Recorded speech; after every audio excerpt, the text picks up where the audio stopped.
శ్రీకాంతో మాతులో యస్య. లోకంలో ఎవరికైనా బంధుత్వం చెప్తే మొట్టమొదట దేంతో ప్రారంభం చెయ్యాలి అంటే ఫలానా వారి యొక్క కుమారుడు అని ప్రారంభం చేస్తారు. కానీ ఆ సంప్రదాయానికి విరుద్ధంగా ఈ శ్లోకం చమత్కారంగా ప్రారంభమైంది. శ్రీకాంతో మాతులో యస్య, మేనమామ సంబంధంతో మొదలుపెట్టారు. ఎవరు మేనమామ విఘ్నేశ్వరుడికి అంటే శ్రీకాంతో, శ్రీకాంతుడు అంటే శ్రీ మహావిష్ణువు. అంటే అసలు యథార్థానికి శ్లోకంలో విఘ్నేశ్వర సంబంధాన్ని మేనమామతో మొదలుపెట్టిన శ్లోక ప్రారంభం మాత్రం మేనమామ గారి భార్య అయినటువంటి అత్తతో మొదలుపెట్టారు. ఎందుచేత అంటే శ్రీ అన్నదాంతో ప్రారంభమైంది. శ్రీ అంటే లక్ష్మి, శ్రీకారంతో మొదలైంది కాబట్టి లక్ష్మీ సంబంధాన్ని చెప్తున్నారు. కానీ మీరు ఒకటి ఆలోచించండి, అసలు లోకంలో ఎక్కడైనా పోనీ మేనత్త గురించి చెప్పారంటే ఏదో కొంత అర్థం ఉంది, మేనమామ భార్యతో ఎక్కడైనా మొదలు పెడతారా? ఆ శ్లోకం మొదలు పెట్టడంలో ఉండేటటువంటి గమ్మత్తు ఏమిటంటే విఘ్నేశ్వరుడి యొక్క తత్వాన్ని ఆవిష్కరిస్తున్నారు. శ్రీతో శ్లోకం ప్రారంభమైంది అంటే ఆయన సమస్తమైనటువంటి సంపదలను ఇయ్యగలిగినటువంటి వాడు. ఆ సంపద ఎక్కడి నుంచి ఎక్కడ వరకు ఉంటుంది అంటే భౌతికంగా ఇక్కడ భద్రంగా ఉండడంతో ప్రారంభించి యోగము క్షేమము అనుగ్రహిస్తూ మనుష్య జన్మ యొక్క చిట్ట చివరి ప్రయోజనమైనటువంటి మోక్ష సిద్ధి వరకు ఇయ్యగలిగినటువంటి పరబ్రహ్మస్వరూపుడై ఉంటాడు అన్న దాన్ని ప్రతిపాదించడం కోసమని శ్రీకారంతో ప్రారంభం చేశారు. అందుకని శ్రీకాంతో మాతులో యస్య, అటువంటి లక్ష్మీ కటాక్షం ఇవ్వగలిగినటువంటి వాడు, లక్ష్మి భర్త అయినటువంటి శ్రీ మహావిష్ణువు మేనమామ అయినవాడు. ఆయనకి మేనమామ ఎవరు అంటే శ్రీ మహావిష్ణు. విఘ్నేశ్వరుని యొక్క తల్లి పార్వతీదేవి. పార్వతీదేవికి ఉన్న పేరు నారాయణి. ఆవిడ పుట్టినప్పుడు నల్లగా ఉంది కాబట్టి కాళీ అని పేరు పెట్టారు. నారాయణుని యొక్క చెల్లెలు కాబట్టి నారాయణి నల్లగా ఉంటుంది. నారాయణుడు విఘ్నేశ్వరుడికి మేనమామ కాబట్టి నువ్వు సాక్షాత్తుగా శ్రీ మహావిష్ణువుని మేనమామగా పొంది ఉన్నవాడవు. బానే ఉంది. దానివల్ల ఏమిటి తత్వం ఆవిష్కరించినట్టు విఘ్నేశ్వరుడిది అంటే లోకంలో మేనమామకి మేనల్లుడి మీద ప్రీతి ఉండడం చాలా సహజమైనటువంటి విషయం.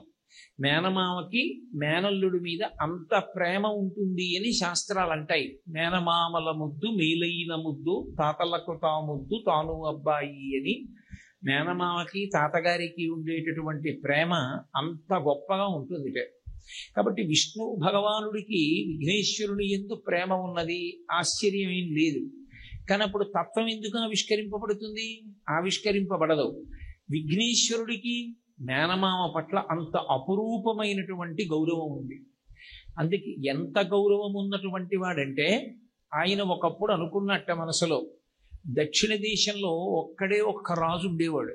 మిగిలిన రాజులు ఎందరో రాజులు వచ్చారు. కారే రాజులు రాజ్యములు గెలువరే, గర్భోన్నతి పొందరే, వారేరీ సిరి మూట కట్టుకొని పోవంజాలిరే, భూమిపై పేరైనన్ కలదే శిబి ప్రముఖులున్ ప్రీతిన్ యశక్కాములై ఈరే కోర్కెలు వరలంతలపరే ఈ కాలమున్ భార్గవ అంటారు పోతన గారు భాగవతంలో. ఎందరో రాజులు వచ్చారు, వెళ్ళిపోయారు. కానీ దక్షిణాన ఉన్నటువంటి చాలా గొప్ప రాజు ఎవరు అంటే నటరాజు. ఆ నటరాజు ఎవరు అంటే విఘ్నేశ్వరుడికి తండ్రి పరమశివుడు. ఆయన ఒక్కడే రాజు ఉండేవాడు తప్ప రెండవ రాజు లేడక్కడ.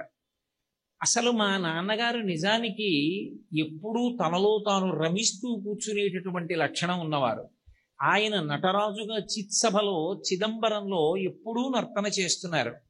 మా మేనమామ అసలు స్థితికారుడు. స్థితికారుడై ఈ లోకాలన్నింటినీ నడిపిస్తూ ఉంటాడు.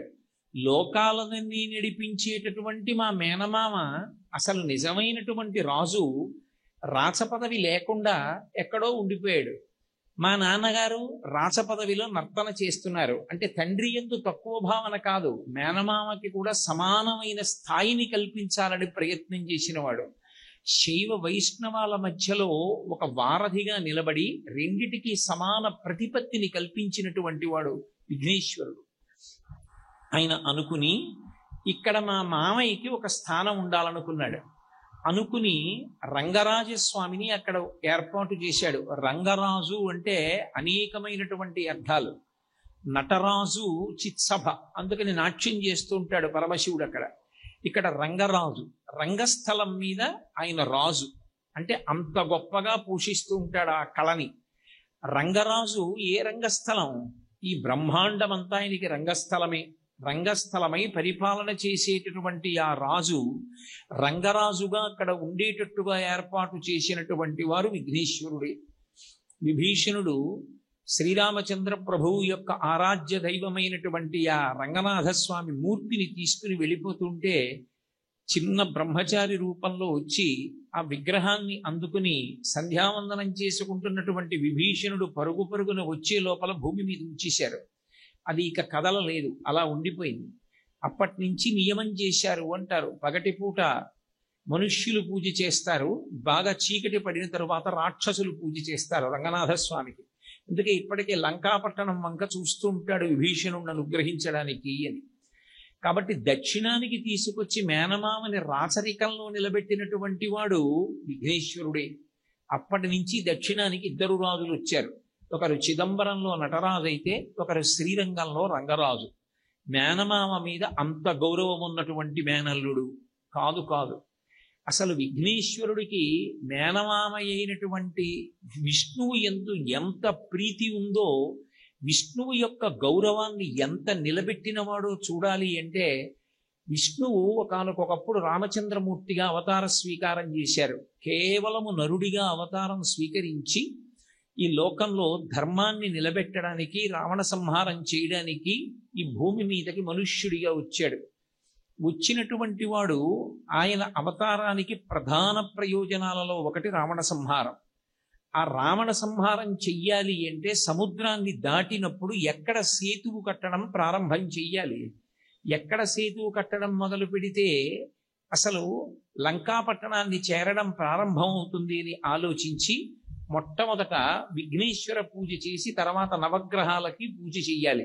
అందుకని నవగ్రహాలు పూజ చేసినటువంటి స్థలం ఒకటి ఉంది. దాన్ని నవపాషాణము అని పిలుస్తుంటారు. ఇప్పటికే నవపాషాణ క్షేత్రానికి వెళ్ళామండి అంటారు. రామేశ్వరానికి వెళ్ళిన వాళ్ళు తప్పకుండా నవపాషాణం చూసొస్తారు. ఆ నవపాషాణం నవగ్రహ పూజ రామచంద్రమూర్తి చేసినటువంటి ప్రదేశం. దానికన్నా బాగా ముందుకు వచ్చేస్తే నవపాషాణానికి యువతల తొండి అని ఒక క్షేత్రం. ఆ తొండి అన్న క్షేత్రంలో ఒక విఘ్నేశ్వరుడు ఉంటాడు. అక్కడ విఘ్నేశ్వరుణ్ణి రామచంద్ర ప్రభువు పూజ చేశారు అని, మొదటి పూజ విఘ్నేశ్వరుడికి చేశాడు అని. ఎందుకంటే నరుడిగా వచ్చినటువంటి వాడు అసలు లోకానికి చూపెట్టవలసినటువంటి ముఖ్యమైనటువంటి సంప్రదాయాన్ని ఎలా ఉల్లంఘిస్తాడు? ఆదౌ పూజ్యో గణాధిప, ముందు పూజ చెయ్యవలసినది ఏ ఉత్సవంలోనైనా ఇంట్లోనైనా పూజలోనైనా మొదటి పూజ అందుకోవలసిన వాడు వినాయకుడు. సాక్షాత్తు నరుడిగా అవతారం స్వీకరించి లోకానికి ధర్మం చూపించడానికి వచ్చినటువంటి రామచంద్రమూర్తి తన అవతారము యొక్క ప్రధాన ప్రయోజనమైన రావణ సంహారము కొరకు సముద్రము మీద సేతువుని నిర్మాణం చేసేటటువంటి ప్రక్రియలో మొదటి పూజ విఘ్నేశ్వరుడికి చెయ్యకుండా ఎలా ఉండగలడు? అందుకని తొండి క్షేత్రమనందు విఘ్నేశ్వరుణ్ణి పూజించాడు. పూజిస్తే వెంటనే మేనల్లుడు మేనమామకి దర్శనమిచ్చాడు. దర్శనమిచ్చి, మామ ఇక్కడి నుంచి కాదు కట్టడం, ఇక్కడి నుంచి సేతువు కడితే చాలా దూరం అవుతుంది, పైగా అది లంకాపట్టణంలో రావణాసురుడి యొక్క కోటకి దగ్గర భాగంలోకి నడవడానికి సైన్యానికి సావకాశం కుదర్చదు, కాబట్టి ఇంకొంచెం ముందుకెళ్ళి నువ్వు సేతువుని నిర్మాణం చెయ్యవలసింది అన్నాడు. అందుకే ఇప్పటికీ ఆ సేతువుకి ఆ నవపాషాణానికి ముందు మనకి రామచంద్రమూర్తి పూజ చేసినటువంటి తొండి క్షేత్రం వచ్చి, మళ్ళీ ఎక్కడి నుంచి సేతువుని కట్టాలనుకున్నాడో అక్కడికి వెళ్ళిన తరువాత మళ్ళీ విఘ్నేశ్వరుడు పూజ చేశాడు. ఆ క్షేత్రాన్ని ఉప్పూరుని పిలుస్తారు. ఉప్పూరులో ఉండేటటువంటి విఘ్నేశ్వరుడికి ఒక ప్రతీతి ఉంది. అసలు ఆయనకి ఉన్నటువంటి నామాలలో ఒక చిత్రమైన నామం భాద్రపద శుక్లపక్షంలో వచ్చేటటువంటి సవితి వినాయక వ్రతకల్పం అయితే, కృష్ణపక్షంలో వచ్చేటటువంటి చతుర్దశి సంకటహర చతుర్దశి అని ప్రత్యేకంగా విఘ్నేశ్వరుడికి ఆరాధన చేస్తారు. ఆయన సంకటములను హరిస్తాడు. ఉప్పూరులో ఉండేటటువంటి వినాయకుడికి ఉన్న వైభవం ఏమిటి అంటే, ఎంత సంకటంలో ఎంత కష్టంలో ఉన్నవాడినైనా సరే ఉప్పూరు వెళ్ళి దర్శనం చేసుకుంటూ ఉంటారు. ఉప్పూరులో వినాయకుడికి దర్శనం చేసి ఆయనకి ఒక నమస్కారం చేస్తే ఎంత కష్టంలో ఉన్నవాడికి బయటికి వచ్చేటటువంటి మార్గం ఒకటి దొరుకుతుంది అంటారు ఇప్పటికీ పెద్దలు.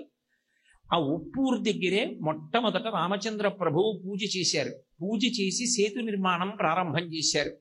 చిత్రం ఏమిటంటే తొండి క్షేత్రంలోనూ ఉప్పూరు క్షేత్రంలోనూ కూడా విఘ్నేశ్వరుడికి దేవాలయం కానీ విమానం కానీ ఉండవు. రెండు చోట్ల కేవలం ఓ పందిరి కింద ఉంటాయి మూర్తులు. అప్పటి నుంచి ఇప్పటికీ ఎప్పటికీ కూడా నేను దేవాలయంలో కానీ విమానం కింద కానీ ఉండను అని ప్రతిజ్ఞ చేశాడు. ఎందుకంత ప్రతిజ్ఞ చేయవలసి వచ్చింది? ఎందుకు దేవాలయంలో ఆయన ఉండడు అంటే, నా మేనమామ ఒకనాడు మా అత్త కనపడక సేతు నిర్మాణం చేసి రావణ వధ చేయడానికి వానర సైన్యాన్ని తీసుకుని వెడుతున్నప్పుడు మా మామ పడ్డ కష్టాన్ని నేను చూశాను. మా మామ పడ్డ కష్టం చూసిన నేను అంత కష్టం మేనమామ పడుతుంటే నేను వైభవంగా ఉండకూడదు అని నిర్ణయించుకున్నాను. అందుకే ఇలాగే ఉండి అనుగ్రహిస్తానని ఇప్పటికీ అలాగే ఉండిపోయాడు. మీరు ఇప్పటికీ ఆ ద్రవిడ దేశం వెళ్ళి ఆ రామేశ్వరం వెళ్ళేటప్పుడు ఈ క్షేత్రాల్ని దర్శనం చేసుకుంటూ వెడితే అక్కడ స్థల పురాణాల్లో చెప్తారు, రాముడు మొదట పూజ చేసినటువంటి క్షేత్రం తొండి అయితే, తర్వాత పూజ చేసినటువంటి క్షేత్రం ఉప్పూరు, తర్వాత నవపాషాణం, తర్వాత సేతు నిర్మాణం చేశాడు.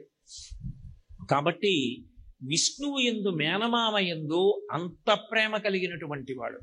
మేనమామ మేనల్లుడిని ప్రేమించడం ఎక్కడైనా ఉంటుంది, కానీ అసలు మేనల్లుడు మేనమామని అంత గౌరవించి లోకంలో అంత పూజని ఏర్పాటు చేసినటువంటి వాడు విఘ్నేశ్వరుడే. కాదు అసలు విష్ణువంతటి వారు ఎంత పెద్ద కష్టంలోనూ చిక్కుపడిపోయారు. ఒకప్పుడు ఎంత పెద్ద కష్టంలో చిక్కుపడ్డారంటే అందులోంచి బయటికి రావడానికి మార్గం దొరకలేదు. మన దురదృష్టం ఏమిటంటే, ఇవాళ వినాయక వ్రతకల్పం చేసిన తరువాత మనం చదివేటటువంటి కథ అంతా దోషభూయిష్టమే. అసలు అందులో చెప్పినటువంటి విషయం ఒక్కదానికి కూడా పొంతనలేదు. ఒక్క విషయం కూడా పురాణగ్రస్తమైనటువంటిది కాదు. విష్ణు పురాణంలో యథార్థమైనటువంటి శమంతకోపాఖ్యానాన్ని చెప్పారు స్కాంద పురాణంలోను. అందులో ఒక్క శ్లోకం చదువుకోండి చాలు, మీరు వినాయక వ్రత కథ అంతా చదువుకున్నట్టే అని నిర్ధారించారు. అసలు మీరు యథార్థమైన శమంతకోపాఖ్యానం చదివితే మీకు ఒక విషయం అవగతం అవుతుంది. అసలు కృష్ణుడికి తప్పుకోవడానికి మార్గం లేకుండా పోయింది అపనిందల నుండి. ఎంత మార్గం లేకుండా పోయింది అంటే, ఆయనని రుక్మిణీదేవి అనుమానించింది, జాంబవతి అనుమానించింది, అవతల వైపు అన్నగారైనటువంటి బలరాముడు అనుమానించాడు, అక్రూరుడు కాశీపట్టణానికి వెళ్ళిపోయాడు. అసలు ఆయనని నమ్మినటువంటి వాడు లోకంలో ఒక్కడు కూడా లేకుండా అయిపోయింది. అంత దయనీయమైనటువంటి స్థితిలోకి విష్ణువు జారిపోయినటువంటి సందర్భం శమంతకోపాఖ్యానం. ఇప్పుడు నేను మీకు ఆ కథంతా చెప్పడానికి సమయం సరిపోవట్లేదు కాబట్టి నేను మీతో మనవి చేయలేకపోతున్నాను. అటువంటి స్థితిలో నారదుడు వచ్చి చెప్పాడు, ఇంత దారుణమైన కష్టంలోకి ఇన్ని అపనిందలు ఎందుకు పడుతున్నావో తెలుసా? భాద్రపద శుక్ల చతుర్థి నాడు నువ్వు క్షీరఘటమునందు విఘ్నేశ్వరుణ్ణి చూసి ఆ చంద్రబింబాన్ని చూశావు. విఘ్నేశ్వరుడు ఇచ్చిన శాపం ఉంది, ఆ కారణం చేత నీకు ఇన్ని అపనిందలు వచ్చాయన్నాడు. అది పోగొట్టుకోవడానికి ఏం చేయమంటారని అడిగాడు. విఘ్నేశ్వరుడి వ్రతకల్పం చెయ్యి, నీకు దోషం పోతుందన్నాడు. అప్పుడు విఘ్నేశ్వర వ్రతం చేశాడు శ్రీకృష్ణ భగవానుడు. ఆయన వ్రతం చేస్తే విఘ్నేశ్వరుడు ప్రత్యక్షమయ్యాడు. ప్రత్యక్షమై, మామయ్య నీకు నీలాపనిందలు ఉండవని ఆ అపనిందల నుంచి తప్పుకునేటటువంటి మార్గాన్ని సుగమం చేశాడు. ఆ సుగమం చేయడంలో అక్రూరుడు తిరిగి వచ్చాడు. అక్రూరుడు తిరిగి రావడంతో శ్రీకృష్ణుడి యొక్క కథ సుఖాంతమైంది. నేనే ఇన్ని కష్టాలు పడ్డాను, లోకంలో నువ్వు ఈ శాపం నుంచి ఎవరు తప్పుకుంటారు? చాలా మంది ఆ కథ చదివేటప్పుడు పొరపాటున ఒక విషయం చదివేస్తుంటారు, పార్వతీదేవి శాపం ఇచ్చింది అని. అసలు విష్ణు పురాణంలో అలా లేదు. ఆ శాపం ఇచ్చిన వాడు విఘ్నేశ్వరుడు. కాబట్టి అప్పుడే నర్తన గణపతి స్వరూపం కూడా వచ్చింది. కాబట్టి నువ్వు ఇచ్చిన శాపాన్ని తప్పుకోవడం సామాన్యులకు ఎలా కుదురుతుంది అని అడిగాడు. అప్పుడు రెండు మార్గాలు చెప్పాడు. ఒకటి, ఎవరైనా భాద్రపద శుక్లపక్షంలో వచ్చేటటువంటి చవితి నాడు నా వ్రతం చేసుకుని నువ్వు ఎన్ని కష్టాలు పడి నా వ్రతం చేసి బయటికి వచ్చావో ఆ శమంతకోపాఖ్యానాన్ని చదువుకున్నా సరే ఆ చంద్రుణ్ణి చూసిన దోషం రాదు. ఒకవేళ కథంతా సక్రమంగా చదువుకోవడం చేత కాకపోతే ఒకే ఒక్క శ్లోకం ఉంది. ఆ ఒక్క శ్లోకం చదువుకుంటే చాలు. సింహ ప్రసేనమవదీహి సింహో సింహో జాంబవతాహత మారోత్మ సుకుమారక మారూదీహి తవ హ్యేషా స్యమంతక అని ఆ శ్లోకాన్ని దాది పాడింది. ఆ జాంబవతిని ఆ ఉయ్యాలలో ఉన్నటువంటి పిల్ల జాంబవతి. జాంబవతిని అందులో పెట్టి ఊపుతూ పాడినటువంటి శ్లోకం ఆ శ్లోకం. ఆ శ్లోకం ఏది ఉన్నదో ఆ శ్లోకాన్ని చదువుకోవాలి. చదువుకుంటే తప్పకుండా అనుగ్రహింపబడుతుంది. ఆ శ్లోకాన్ని చెప్పింది కూడా జాంబవతే. అందుకని ఆ శ్లోకాన్ని చదువుకుంటే అసలు శమంతకోపాఖ్యానం అంతా చదువుకోకర్లేదు. ఆ ఒక్క శ్లోకం చదువుకుని అక్షతలు వేసుకోమని చెప్పారు. ఒకవేళ యథార్థంగా విష్ణు పురాణంలో ఉన్నటువంటి గాథ చదువుకోగలిగినటువంటి సమర్థత ఉంటే చక్కగా దాన్ని చదువుకోవచ్చు అన్నారు. కాదు కాదు, ఒకవేళ శమంతకోపాఖ్యానాన్ని ఏ కారణం చేతనైనా చదవకపోతే, ఏ కారణం చేతనైనా వినాయక వ్రతకల్పం చేసిన అక్షతలు తల మీద ధరించకపోతే ఏం చెయ్యాలన్న దానికి కూడా విఘ్నేశ్వరుడే శాపానుగ్రహాన్ని ఇచ్చాడు. శుక్లపక్షంలో వచ్చే చవితి నాడు వ్రతం చేసి శమంతకోపాఖ్యానం విని అక్షతలు చల్లుకోకపోతే మళ్ళీ కృష్ణపక్షంలో వచ్చేటటువంటి అంటే అమావాస్య వెళ్ళిపోయిన తరువాత వచ్చినటువంటి పాడ్యమి నాడు చంద్ర దర్శనం చేస్తే చాలు. చంద్ర దర్శనం చేసి నమస్కరిస్తే అలా నమస్కారం చేసిన వాళ్ళ దోషాలు పోతాయన్నాడు. విఘ్నేశ్వరుడు ఎంతటి ఉదార హృదయం కలిగిన వాడంటే విఘ్నేశ్వరుడి పట్ల తీవ్రమైన అపచారం చేశాడు చంద్రుడు. అంత అపచారం చేసినటువంటి చంద్రుడికి శాపవాక్కునిచ్చాడు. ఏ శాపవాక్కుని విఘ్నేశ్వరుడు ఇచ్చాడో ఆయనే ఎంత గొప్పగా అనుగ్రహించాడంటే మళ్ళీ చంద్రుడు వచ్చి ఆయనకి క్షమార్పణ చెప్పిన కారణం చేత సంకటహర చతుర్థి నాడు ఎవరైనా విఘ్నేశ్వరుణ్ణి పూజ చేస్తే సంకటములు పోతాయి. మన వైపు అంతగా అది ప్రాచుర్యంలో లేదు, కానీ మీరు కన్నడ దేశం వైపు చూస్తే తప్పకుండా సంకటహర చతుర్థి చేస్తూ ఉంటారు. అలా చేసినట్లయితే ఎంత సంకటములలో ఉన్న వాళ్ళు కూడా బయటికి వస్తారు అని. అలా చేసినప్పుడు ఒక నియమం ఉంటుంది. ఒక్క విఘ్నేశ్వరుణ్ణి పూజ చేయకూడదు. విఘ్నేశ్వరుడితో పాటుగా రోహిణీ సహితుడైనటువంటి చంద్రుడికి కూడా సమానంగా పూజ చేయాలి. ఆ నామాలతో పూజ చేయాలి. అంటే ఒకనాడు తన పట్ల అపరాధం చేసినటువంటి వాడికి తానే శాపం ఇచ్చి వచ్చి క్షమించమని అడిగాడంతే చంద్రుడు. చంద్రుడు క్షమించమని అడిగితే ఆనందంతో నాట్యం చేశాడు గణపతి. ఆయన నాట్యం చేయవలసిన వాడు, నీకు ఇచ్చిన శాపం తీసేశానయ్యా అంటే చంద్రుడు ఆ నాట్యం చేయవలసిన వాడు. చంద్రుడు నాట్యం చేయలేదు. ఒరే, లోకంలో ఒకడు తన తప్పు తెలుసుకున్నాడు చాలు. తప్పు చెయ్యడం తప్పు కాదు, తప్పు తెలుసుకుని జీవితాన్ని మార్చుకోవడం గొప్ప. కాదని మౌఢ్యంతో భీష్మించుకున్న వాడిని బాగు చెయ్యగలిగిన వాడు లోకంలో ఉండడు. నువ్వు మౌఢ్యానికి పోకుండా నేనిచ్చిన శాపాన్ని ఔదలదాల్చడమే కాకుండా నా దగ్గరికి వచ్చి నీ తప్పు ఒప్పుకుని క్షమాపణ అడిగావు. అందుకే నేను నీ యొక్క ప్రవర్తన చూసి ఎంత సంతోషిస్తున్నానోనని ఒక్కడు మారినందుకు నృత్యం చేశాడు ఆయన. అసలు నిజానికి నృత్యం చెయ్యడానికి యోగ్యము కాని శరీరం ఉన్న వాళ్ళల్లో ప్రథముడు విఘ్నేశ్వరుడు ఒక్కడే. ఎందుచేత అంటే ఏనుగు యొక్క ముఖము, లంబోదరం, పెద్ద కడుపుతో ఉంటాడు, పైగా పొట్టిగా ఉంటాడు. అటువంటి వాడు అంత గొప్ప నృత్యం చేశాడు. అసలు మీరు సనాతన ధర్మంలో ఉండేటటువంటి దేవతల్ని చూస్తే మీకు ఒక విచిత్రమైన పోకడ కనపడుతుంది. దేవతలందరికీ సంగీత పరికరాలతో సంబంధం ఉంటుంది. దేవతలందరూ నృత్యం చేస్తారు. పరమశివుడు తాండవం చేస్తాడు, సరస్వతీదేవి నృత్యం చేస్తుంది. సరే, ఆవిడ శారద. కృష్ణ భగవానుడు నృత్యం చేశాడు, కాళీయమర్దనం చేయలా. వెస దామోదర పాదగాతనగతుల్ వేవేల చందంబులన్ ప్రసభాటోపమచూపబాపణ భృచ్చటామండలం వసహంబై పగిలిన్ మణుల్ చెదరగా నాస్యంబులన్ సోనితం బెసగన్ దంస్ట్రల్ నుగ్గుగాక గరళవహ్ని జ్వాలికల్ వెల్వడన్ అని ఆ కాళియుని పడగల మీద ఎంతో అందంగా గతి లయ తప్పకుండా తాండవం చేశాడు. అందుకే ఇప్పటికీ తాండవ కృష్ణ అని ఒక పేరు. తాండవ కృష్ణ అని కొంతమంది పేరు పెట్టుకుంటూ ఉంటారు కూడా. కాళియుని పడగల మీద తాండవం చేసినటువంటి కృష్ణుడు అని. అలా నృత్య గణపతి. మిగిలినటువంటి వాళ్ళు నృత్యం ఎందుకు చేస్తారు అంటే వాళ్ళకి సంతోషం కలగడం వల్ల, లేకపోతే వాళ్ళ యొక్క ధర్మ నిర్వహణ ఎందు నృత్యం చేస్తారు. కానీ ఒక్క విఘ్నేశ్వరుడు చేసినటువంటి నృత్యం ఒక రంగస్థలం మీద చేయలేదు, లేకపోతే ఏదో ప్రదోష వేళలో పరమశివుడు చేస్తున్నప్పుడు చెయ్యడం లాంటి సమయాలలో చెయ్యలేదు. తప్పు ఒప్పుకున్నవాడు ఒకడు కనపడితే సంతోషం లోపల నిండిపోతే ఆగక నృత్యం చేశాడు. అప్పుడు వచ్చింది నృత్య గణపతి స్వరూపం. అందుకే నృత్య గణపతిని దర్శనం చేస్తే చాలా తొందరగా అనుగ్రహిస్తాడు అని. జ్యోతిర్లింగమైనటువంటి శ్రీశైల క్షేత్రంలోకి ప్రవేశించి మల్లికార్జున దర్శనం చేయడం అంత తేలికైనటువంటి విషయం కాదు.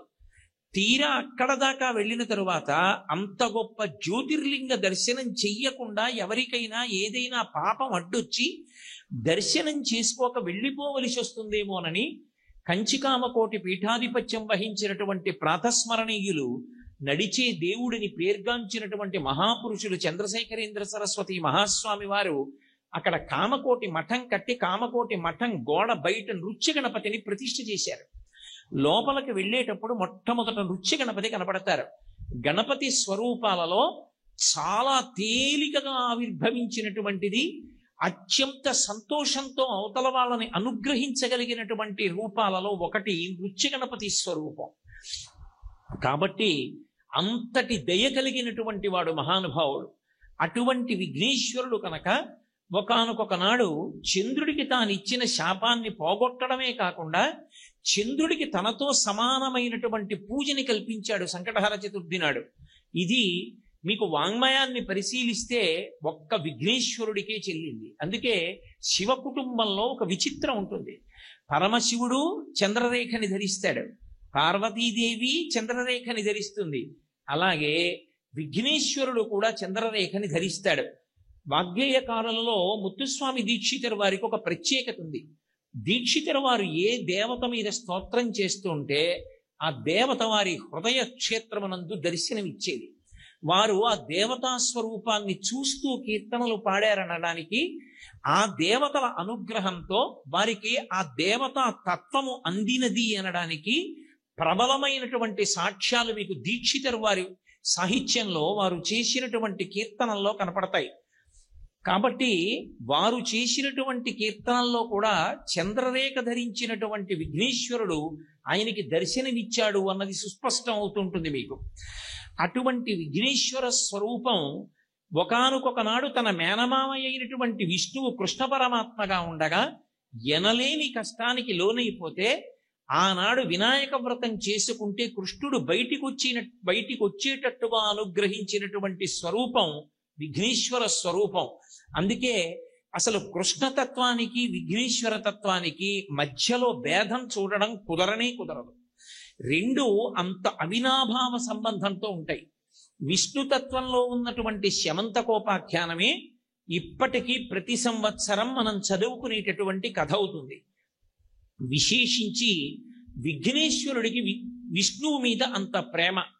గణపతి నవరాత్రి ఉత్సవాలు కృష్ణ భగవానుడి క్షేత్రంలో గోకులంలో జరగడం, గోకులంలో ఇంత గొప్పగా ఉత్సవాలు జరుగుతుంటే అక్కడ కృష్ణ దర్శనం విఘ్నేశ్వర దర్శనం ఏకకాలంలో చేసుకునే అదృష్టం పట్టడం, అందులో స్థిరవారం నాటి ప్రదోష వేళలో విఘ్నేశ్వర వైభవం కృష్ణ భగవానుడి క్షేత్రంలో గోకులమని పేరున్నటువంటి క్షేత్రంలో చెప్పుకోవడం, వినడం, దర్శించడం మన యొక్క గొప్ప అదృష్టం. ఇటువంటివి పోగొట్టుకునేటటువంటివి కావు. శైవ క్షేత్రాల్లో విఘ్నేశ్వర దర్శనం అన్ని చోట్ల లభిస్తుంది. కానీ కృష్ణక్షేత్రంలో విఘ్నేశ్వరుడు ఉండడం, ఆ దర్శనం చేయడం చాలా గొప్పది. ఎన్నో విష్ణు క్షేత్రాల్లో, వైష్ణవ క్షేత్రాల్లో మీకు విఘ్నేశ్వరుడు యొక్క దర్శనం లభిస్తుంది. ఎన్నో విష్ణు క్షేత్రాల్లో, వైష్ణవ క్షేత్రాల్లో మీకు విఘ్నేశ్వరుడు యొక్క దర్శనం లభిస్తుంది. కాకినాడలో ప్రత్యేకించి ఈ గోకులంలోనే ఇంత వైభవోపేతంగా గోకులం క్షేత్రంలో విఘ్నేశ్వర వైభవోత్సవాలు జరుగుతుంటాయి, నవరాత్రి ఉత్సవాలు. కాబట్టి విష్ణువుకి కృష్ణుడికి అంత అవినాభావ సంబంధం. ఆయన ఏ అవతారంలోకి రానివ్వండి, విఘ్నేశ్వరుడు ఆయన్ని అనుగ్రహిస్తూ ఉంటాడు. మేనమామ పట్ల అంత ప్రీతి కలిగిన వాడు. నిజానికి విష్ణు భగవానుని యొక్క అనుగ్రహాన్ని తొందరగా పొందడానికి సాధనమేమి అంటే విఘ్నేశ్వరుణ్ణి పూజ చేయడం. ఎవరు విఘ్నేశ్వరుణ్ణి పూజ చేస్తారో వాళ్ళని చూసి మేనమామ పొంగిపోతాడు. ఆ శ్లోకానికి అర్థం అది. ఇప్పుడు అటువైపు నుంచి ఇటువైపుకి రండి. శ్రీకాంతో మాతులో యస్య, మేనమామ వైభవాన్ని అంత నిలబెట్టినవాడు మేనమామ కాబట్టి సహజముగా మేనల్లుని యందు ప్రీతున్నవాడు విష్ణువు. అటువంటి విష్ణువుకి మేనల్లుడు కాబట్టి ప్రేమ ఉండడం సహజమైతే, మేనల్లుడికి మేనమామ మీద అంత గౌరవం కాబట్టి, మేనమామ గురించి అంత పరితపించినవాడు కాబట్టి, తన భర్త కష్టంలో ఉంటే పరితపించిపోయే మేనల్లుడు కనుక శ్రీ మహాలక్ష్మికి ఇష్టం. మేనమామకి ఇష్టం ఉండడం గొప్ప కాదు, మేనమామ భార్యకి ప్రేమ ఉండడం గొప్ప. అందుకే లోకంలో ఒక మాట అంటుంటారు, కొద్దిగా అందులో ఉండేటటువంటి తత్వం అర్థం కావడానికి ఓ మాట అంటుంటారు. పినతండ్రి భార్య పినతల్లి కాదు, మేనమామ భార్య మేనత్త కాదు అంటుంటారు. అంటే సహజమైనటువంటి ప్రేమ ఆవిష్కరింపబడడం అంత తేలికైన విషయం కాదు. పినతండ్రి భార్యని పిన్ని అని పిలిచినా ఆమెకి పినతల్లికి ఉండవలసినంత ప్రేమ ఉంటుందని చెప్పడం కష్టం, ఎందుకంటే తన తల్లికి తోడుకోడలు. అలాగే మేనమామ భార్య మేనత్త కాదు. వాళ్ళ అమ్మకి ఆయన తోడ పుట్టాడేమో కానీ ఆయనకు వచ్చినటువంటి భార్య ఎందుకు ప్రేమిస్తుంది? మేనల్లుండి. మేనమామ ప్రేమిస్తే ప్రేమించచ్చు, మేనత్త ప్రేమిస్తుంది. ఎందుకని అంటే ఆయన తండ్రికి చెల్లెలు కనుక మేనల్లుండి ప్రేమిస్తుంది. మేనమామ భార్య మేనత్త కాదు, పినతండ్రి భార్య పినతల్లి కాదు అంటుంటారు. అందుకే మరి అతిగా వ్యవహరించి ఏదో పినతల్లి అన్నారని నిజంగా తల్లి తర్వాత తల్లిలా ఉండిపోతుందన్నంత పేరాశలు పెట్టుకోకు సుమా అని. ఎక్కడైనా మహాతల్లులు ఉంటే ఉండవచ్చుగాక, వాళ్ళ విషయం నేను ప్రస్తావించట్లేదు.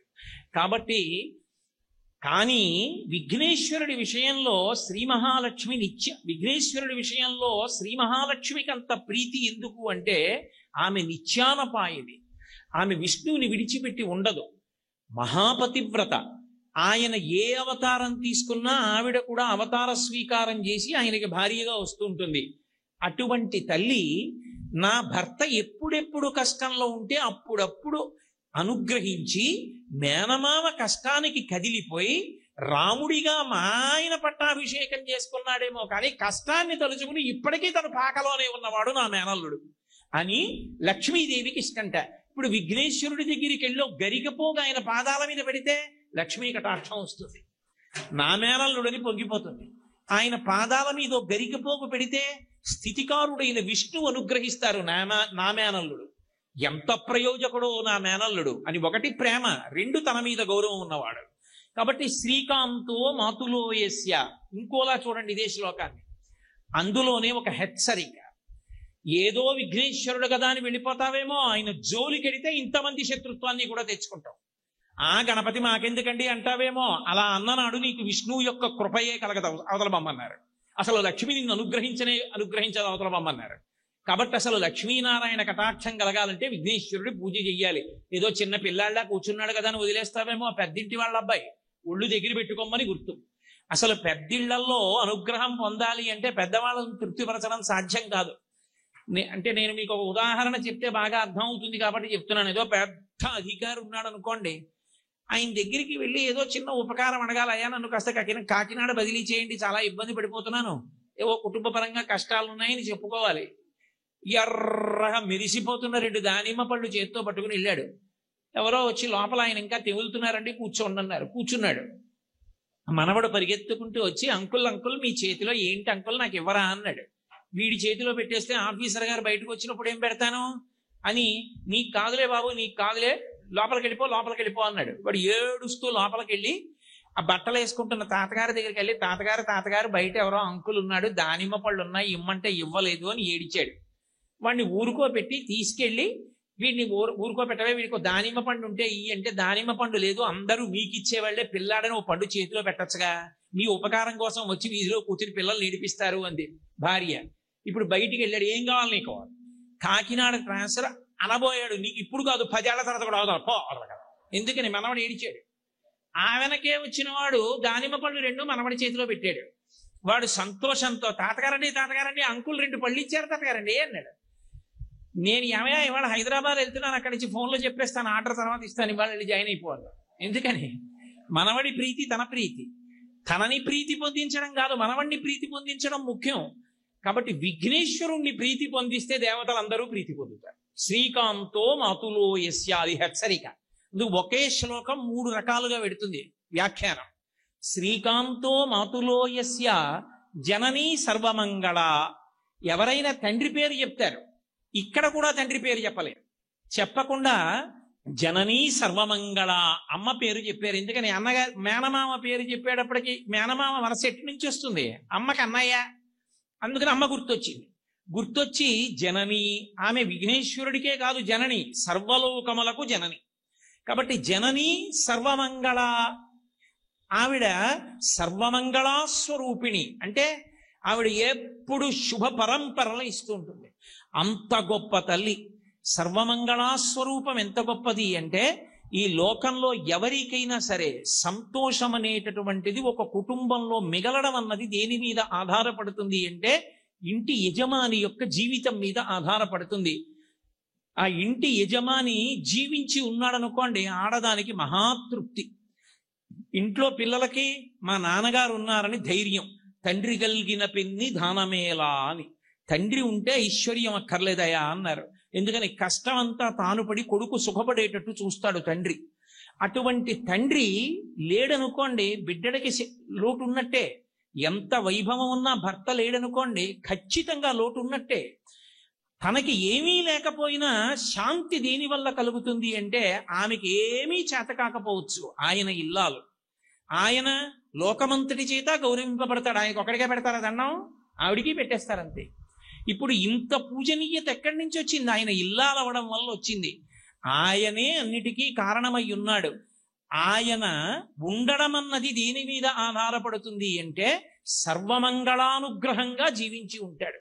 అందుకే మంగళసూత్రానికి పూజ చేసేటప్పుడు కొబ్బరి బొండం మీద ఉంచి సర్వమంగళాస్వరూపాన్ని ఆవాహన చేస్తారు. మంగళసూత్రంలోకి ఆవాహన చేసి పూజ చేసి, నేను బతికున్నాను అని ఇది గుర్తు అని ఎవ్వరితో అనడం. కానీ పీటల మీద ఉన్న పెళ్లి కూతురి దగ్గరికి వెళ్ళి మంగళసూత్రం ఈ మెడ దగ్గర వెనక 3 ముళ్ళు వేస్తూ, మాంగళ్యం తంతునానేన మమ జీవన హేతునా కంటే బద్నామి సుభగే త్వం జీవ శరదాంశతం. నేనున్నాను అని గుర్తు ఏమిటో తెలుసా? నీ మెడలో కట్టిన మంగళసూత్రం అంటాడు. ఆ మంగళసూత్రాన్ని ఇంకా శరీరంలో ఎక్కడా కట్టరు. ఎప్పుడు ఇక్కడే కట్టాలా అండి 3 ముళ్ళు? ఇంకెక్కడా శరీరానికి కట్టకూడదా? రక్షాబంధనం కట్టినట్టు అంటే అలా కట్టకూడదు. ఎప్పుడు ఇక్కడే కడతారు. ఎందుకని అంటే, పార్వతీ పరమేశ్వరుల యొక్క పాద ద్వంద్వం ఉంటుంది అక్కడ. వాటికి ఆ 3 ముళ్ళు తగులుతూ ఉన్నంతసేపు 5వ తనానికి రక్ష. అందుకే ఇక్కడ ఉన్నటువంటి సభలో ఉన్నటువంటి ఏ సువాసిని ఎంత పూజ చేసి ఆ సర్వమంగళాస్వరూపాన్ని తన మంగళసూత్రంలో అంత గొప్పగా నిలబెట్టుకుందో, ఆ సర్వమంగళాస్వరూపం నా కూతురు మంగళసూత్రంలోకి కూడా రావాలని తండ్రి మంగళసూత్రం ఒక్కదాన్ని మాత్రం సువాసినులందరి కంఠంలోనూ పెట్టి తీసుకెడతారు. ఒక్కొక్క సభలో మంగళసూత్రం కట్టించేటప్పుడు సభలో పరమ భక్తులైనటువంటి వారుంటే వారి చెయ్యి కూడా వేయిస్తారు ఒకసారి తీసుకొచ్చి. దాని మీద ఒక తాటాకు కూడా స్పృశింపచేసి కడతారు. ఒక్కొక్క చోట తాటికి ఓ చిన్న తాటాకు ముక్క కూడా కడతారు. ఎందుకంటే తాళి తాటాకు అమ్మవారి యొక్క సౌభాగ్య వస్తువుల్లో ఒకటి. తాటాకు యొక్క స్పర్శ ఉంటే ఆ మంగళసూత్రం 10 కాలాలు మెడలో ఉంటుంది అని. అటువంటి జగజ్జనని ఆమె సర్వమంగళ. ఆమె అనుగ్రహం ఉన్నదా, ఎంత గండంలో ఉన్న భర్త పైకొచ్చేస్తాడు. అందుకే ఆడది ప్రత్యేకంగా శౌచంతో ఏ పూజ చెయ్యక్కర్లా. నిద్రమంచం నుంచి లేచి కూర్చుని మంగళసూత్రం కళ్ళకద్దుకుంటారు. మా ఇంటి ఆనందం అంతా అదిగో ఆ పక్కన పడుకున్న ఆయన మీద ఉంది. ఆయన ఎప్పటికీ నేను నిద్ర లేచేటప్పటికి ఇలాగే కనపడుతూ ఉండాలి అంటే దాంట్లో ఇంకో అర్థం, ఒకనాడు ఆయనకి నేను కనపడకుండా పోవాలి. అంటే ఇద్దరం 3 తరాలు చూసిన తర్వాత ఆయన చేతుల మీదుగా నేను వెళ్ళిపోవాలి. ఇంకా రెండో మాట రాకూడదు. ఇది ఈ జాతి యొక్క ఆడదాని గొప్పతనం. ఏడాది క్రితం పెళ్లి చేసుకుని ఏడాది తిరిగే లోపల విడాకులిచ్చినటువంటి అర్థం లేని దౌర్భాగ్య సంస్కృతి ఈ దేశానికి కాదు. కష్టమో నిష్ఠూరమో ఒక్కసారి 3 ముళ్ళు వేస్తే ఆ దంపతులు అంతే. ఇంకా అంత అద్భుతమైన సంస్కృతి. అందుకే విశ్వనాథ సత్యనారాయణ గారు 1000 పడగలు అని సాంఘిక నవల రాసి వైవాహిక సంస్కృతిని అంతటినీ అందులో పెట్టి పరవశించిపోయాడు మహానుభావుడు. ఆ సర్వమంగళాస్వరూపిణి అయినటువంటి అమ్మవారు అందరికీ మంగళములను ఇస్తూ ఉంటుంది. అన్ని మంగళములు ఇవ్వగలిగినటువంటి తల్లి విఘ్నేశ్వరుడికి జనని. జనని అయిన కారణం చేత తన కొడుక్కి ఒక్క నమస్కారం చేస్తే ఆవిడ పరవశించిపోతుంది. నా కొడుకు ఎంతటి లోక పూజ్యుడు, ఇంతమంది చేత నమస్కరింపబడి ఇంతమందికి అనుగ్రహాన్ని ఇస్తూ ఉంటాడని పొంగిపోతుంటుంది. అలాగని అమ్మ అంత శక్తివంతురాలు, అమ్మ ఆదిశక్తి అని కేవలం ఏదో అమ్మ యొక్క నీడలోనే జీవితాన్ని గడిపినవాడు కాడు. అమ్మకి మహోపకారం చేసి పెట్టాడు ఒకసారి. విఘ్నేశ్వర తత్వం అంటే అలా ఉంటుంది. మీరు బ్రహ్మాండ పురాణంలో లలితోపాఖ్యానం అంతర్భాగం, లలితా సహస్రనామ స్తోత్రం అందులోంచి వచ్చింది, ఆ బ్రహ్మాండ పురాణంలోంచి. అందులో లలితాదేవి భండాసుర వధ కొరకు బయలుదేరింది. బయలుదేరినప్పుడు తనతో స్త్రీ స్వరూపం కలిగినటువంటి దేవతలందరినీ కూడా తీసుకెళ్ళింది. అబ్బో కొన్ని కోట్ల సైన్యం. ఆ సైన్యం జోలికి శత్రువైనటువంటి భండాసురుడు రాకుండా చూడడం కోసమని ఆమె అగ్నితోటి కోటని నిర్మాణం చేసింది. అగ్ని జ్వాలలతో గోడలు నిర్మాణం చేసి దాని మధ్యలో తన సైన్యాన్ని ఉంచింది. ఎందుచేత అంటే ఇవ్వాలంటే అవతల వాళ్ళ యొక్క శరీరాలని ఆస్తులను ధ్వంసం చెయ్యగలిగినటువంటి ఆయుధాలు వచ్చాయి. మంత్రములతో ఉపాసన చేసి ప్రయోగించినటువంటి అస్త్రములకు ఒక శక్తి ఉంటుంది. అది కేవలం మనుష్యులను ధ్వంసం చేయడమే కాదు, మనుష్యుల యొక్క మనసుల్ని కూడా మార్చేస్తుంది. సమ్మోహనాస్త్రం అని ఒక అస్త్రం మహాభారతంలో మీకు ఎక్కువగా కనబడుతుంది. ఆ అస్త్రాన్ని ప్రయోగిస్తే అందరూ కూడా యుద్ధానికి వచ్చామన్న విషయం కూడా మర్చిపోయి సంతోషంగా ఆనందాన్ని పొందేసి ఆ అస్త్రంలోంచి వచ్చినటువంటి ఒక రూపాన్ని చూస్తూ పరవశించిపోయి కింద పడిపోతారు. అలాగే జృంభణాస్త్రం అని ఒక అస్త్రం. ఆ అస్త్రం వేస్తే యుద్ధ భూమిలో ఉన్నవాడు ఎవరికి అలసట గుర్తురాదు. బ్రతకడమో వీరస్వర్గమో అన్నప్పుడే యుద్ధానికి వెడతారు. అక్కడ ఆవలించడానికి అవకాశం ఏమి ఉండదు. ఎంత చిత్రం అంటే జృంభణాస్త్రాన్ని ప్రయోగం చేస్తే ఆ సైన్యానికి అంతటికీ కూడా ఆవలింతలు వచ్చేసి విపరీతమైన నిద్ర, విపరీతమైన బడలిక వచ్చి ఎప్పటి నుంచో వెతుకుతున్న శత్రువు పక్కన దొరికితే తర్వాత చంపుకుందాంలే ముందు పడుకుందామని ఆవలించి ఇద్దరు పడుకుంటారు. మొత్తం సైన్యం పడుకుంటుంది. మనసు మీద ప్రభావం చూపించగలిగినటువంటి అస్త్రాలు, యుద్ధం ఎంతోసేపు జరిగినా సరే ఆకలి దాహం వెయ్యకుండా చెయ్యగలిగినటువంటి అస్త్రాలు మంత్రగ్రామాలుగా ఉండేవి అని రామాయణంలో చెప్తారు. మంత్రగ్రామం గృహానత్వం బలాం అతిబలాం స్తథా అంటారు బాలకాండలో మహర్షి. బల అతిబల అనబడేటటువంటి మంత్రగ్రామములంటే మంత్ర సమూహాల్ని విశ్వామిత్ర మహర్షి రామలక్ష్మణులకు ఉపదేశం చేశారు అని. రాముడికి ఉపదేశం చేస్తే లక్ష్మణుడికి రాముడు చేశాడు అని. ఆయన దగ్గర ఉండవలసిన వాళ్ళు ఆయనకున్నారు, విశుక్రుడు మొదలైనటువంటి వాళ్ళు. వాడు ఒక విచిత్రమైన ఆలోచన చేశాడు. ఒక మహాగణేశ యంత్రం ఒకటి తయారు చేసి ఆ యంత్రాన్ని తీసుకొచ్చి అమ్మవారు తన సైన్యాన్నంతటినీ ఏ అగ్ని ప్రాకారం మధ్యలో ఉంచిందో అక్కడే పైకి కనపడకుండా భూమిలో పెట్టి వెళ్ళిపోయాడు. వెళ్ళిపోతే ఇప్పుడు ఆ యంత్రం యొక్క ప్రభావం, ఆ ప్రకంపనలు పైకి రావడం మొదలుపెట్టాయి. యంత్రానికి ఒక శక్తి ఉంటుంది. యంత్రంలోంచి తరంగములు పైకి వస్తూ ఉంటాయి. అందుకే దేవాలయానికి ప్రదక్షిణం ఎందుకు చేయమంటారంటే దేవాలయాలకి ఎక్కువగా ప్రదక్షిణం చెయ్యడం అలవాటైతే ఆ మూర్తి కింద ఉండేటటువంటి యంత్రంలోంచి పైకొచ్చేటటువంటి ఆ ప్రభావం, ఆ తరంగాలు ఏముంటాయో ఆ తరంగాలలోకి తాను అనుసంధానం అవుతాడు. అప్పుడు దైవీ శక్తి శరీరంలోకి ప్రవేశించేటటువంటి అవకాశం ఉంటుంది. మీరు పతంజలి ఆ శంకరాచార్యుల వారి జీవిత చరిత్ర చదివితే మీకు ఒక విషయం అర్థం అవుతుంది. గౌడపాదాచార్యుల వారు ఒకానొకప్పుడు ఆ బ్రహ్మచారిగా ఉండగా వచ్చి ఒక ఇంట్లో అన్నం తినకుండా పడుకుని నిద్రపోతే మంచి అలసటతోటి ఆయన శరీరాన్ని కాపాడడానికి ఆ ఇంటి యజమాని యొక్క కూతురు పెరుగన్నాన్ని పిండి తీసుకొచ్చి ఒంటి మీద రుద్దింది. శరీరం సారాన్ని పీల్చుకుని ఆయన బ్రతికాడు.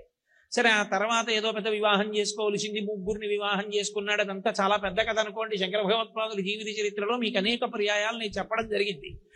కాబట్టి శరీరం పీల్చుకుంటుంది. యంత్రంలోంచి వచ్చేటటువంటి తరంగములను శరీరం పొందుతుంది. పొంది సుసంపన్నమవుతుంది, దేవతానుగ్రహాన్ని పొందుతుంది. అందుకే మనకి సంప్రదాయంలో ఎక్కడికి వెళ్ళినా ప్రదక్షిణం చెయ్యడం అనేటటువంటిది ఒక అలవాటు. అప్రదక్షిణంగా కూర్చోకూడదు. అప్రదక్షిణంగా కూర్చుంటే అగౌరవపరచవలసినది అని గుర్తు. ప్రదక్షిణం చేస్తే గౌరవించవలసినది అని గుర్తు. ఏదైనా పెద్దల దగ్గరికి వెళ్ళినప్పుడు, భగవంతుడి దగ్గరికి వెళ్ళినప్పుడు ప్రదక్షిణ పురస్సరంగా వెడతారు తప్ప అప్రదక్షిణంగా వెళ్ళకూడదు.